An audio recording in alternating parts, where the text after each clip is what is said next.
Proseguimos con el estudio de las propiedades del primer principio de la termodinámica y en este caso pues toca revisar el concepto de calor. ¿Qué es el calor? El calor es una forma de intercambio energético, que tiene la materia para alcanzar el equilibrio térmico.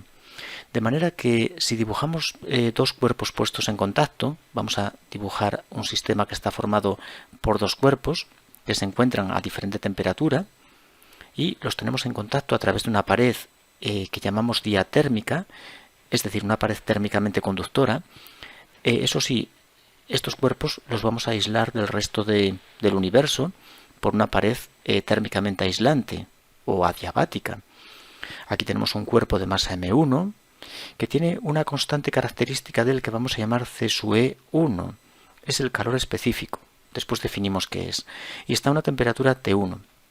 Y lo tenemos en contacto a través de una pared térmicamente conductora con un cuerpo de masa M2 que tiene un calor específico C sub E2 y está a una temperatura T2.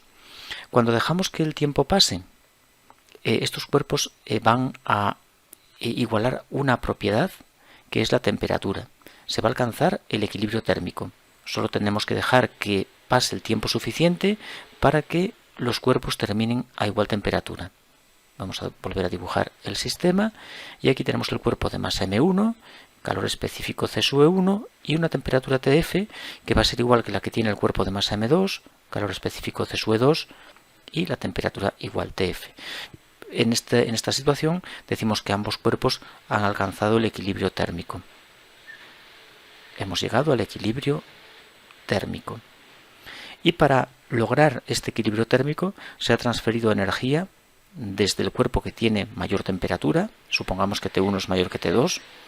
Al tener mayor temperatura el cuerpo 1 posee una mayor energía y transfiere esta energía en forma de calor hacia el cuerpo 2. Tenemos que tener claro que el calor no es una propiedad que tenga el cuerpo, que tenga la materia. La materia no posee calor, posee energía. El cuerpo de masa M1 no tiene calor, tiene energía y transfiere esa energía en forma de calor. Por tanto, el calor es una forma de transferencia energética. Los cuerpos tienen un tipo de energía que se llama energía interna y pueden transferir parte de esa energía entre ellos o con el entorno y la transfieren en forma de calor o también puede ser en forma de trabajo. Pero un cuerpo no posee ni calor ni trabajo. De acuerdo. Un cuerpo caliente es un cuerpo que está a una temperatura elevada y por tanto posee energía elevada, pero no posee calor. Bien, vamos a ver el calor que cede el cuerpo 1. Calor cedido por el cuerpo 1. Va a venir dado por la masa del cuerpo 1, por el calor específico del cuerpo 1 y por el cambio de temperatura que sufre el cuerpo 1, que es temperatura final a la que queda, TF, menos la temperatura inicial que tenía, T1. El cuerpo 2 absorbe un calor, vamos a poner calor absorbido por el cuerpo 2, es la masa del cuerpo 2, calor específico del cuerpo 2, por temperatura final a la que queda el cuerpo 2, menos temperatura inicial. Para que se cumplan estas ecuaciones, evidentemente los sistemas tienen que estar aislados del entorno, porque si las paredes no son adiabáticas, el calor sale hacia el exterior y por tanto las igualdades ya no se cumplen.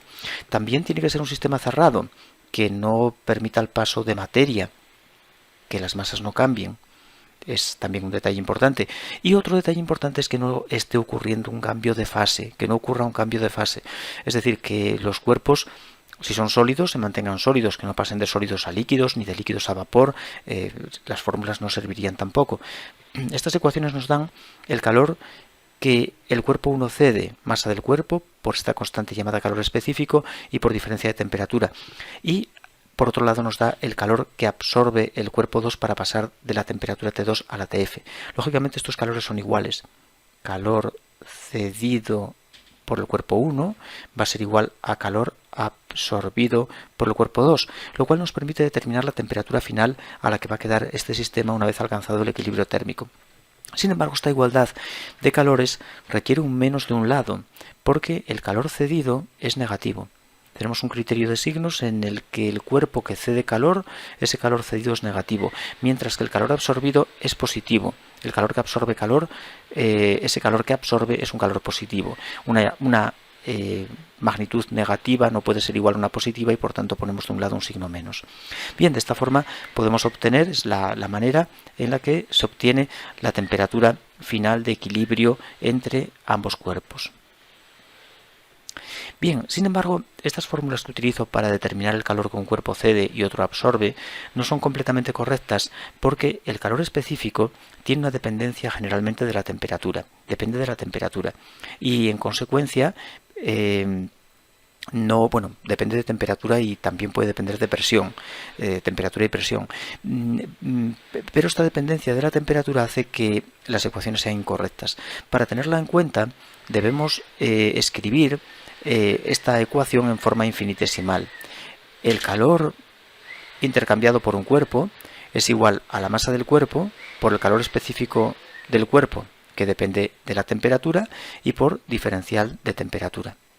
De esta manera escribimos la ecuación en forma infinitesimal, que significa a un cuerpo le damos un pequeño calor, una pequeña cantidad de calor, un calor infinitesimal, y ese calor infinitesimal que le aportamos eleva la temperatura del cuerpo en un diferencial de temperatura, es decir, eleva la temperatura también en una cantidad infinitesimal.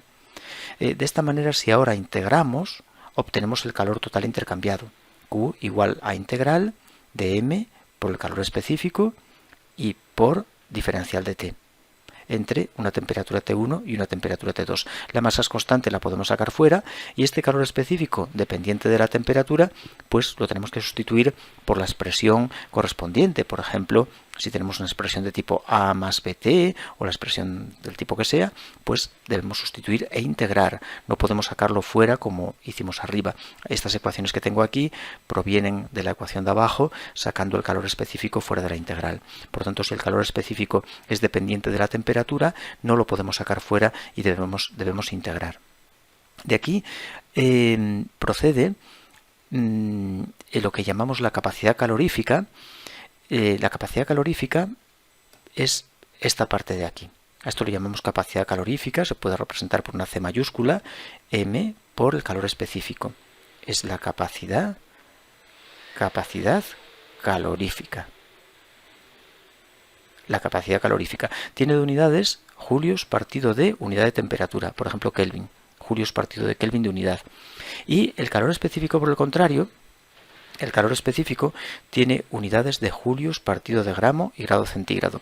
¿Qué significa específico? Específico significa por unidad de masa. Un calor específico es un calor por unidad de masa, por eso va dividido por gramo. Si lo multiplicamos por la masa, pues tenemos la capacidad calorífica. Masa por el calor específico. Y por tanto la unidad de gramo desaparece y quedan julios partido de Kelvin simplemente. Bien. Bueno, entonces puedo también indicar un pequeño detalle, que hay otra propiedad llamada capacidad calorífica molar. Se le pone una M de subíndice, que son los moles por la capacidad calorífica molar, perdón, es la capacidad calorífica entre los moles. Capacidad calorífica por mol. Es la capacidad calorífica entre el número de moles. Entonces, en este caso, la unidad de la capacidad calorífica molar es julios partido de mol y de Kelvin. Tendría esta unidad. Son julios mol Kelvin. ¿Qué representa la capacidad calorífica? La capacidad calorífica o el calor específico es igual, casi mejor. Es más sencillo de entender el calor específico. El calor específico nos da los julios de energía que le tenemos que dar a una sustancia a un gramo de sustancia para elevar su temperatura en un grado centígrado. Son julios que debemos dar a una sustancia de energía para que un gramo de la misma eleve su temperatura en un grado. Bien, y vamos a dejar esto aquí. En el próximo vídeo vamos a trabajar un poco la energía interna y después vamos a pasar a estudiar con detalle la capacidad calorífica. Los dos tipos de capacidad calorífica que tenemos, a presión constante y a volumen constante, y la relación que hay entre ellas, C sub P menos C sub V.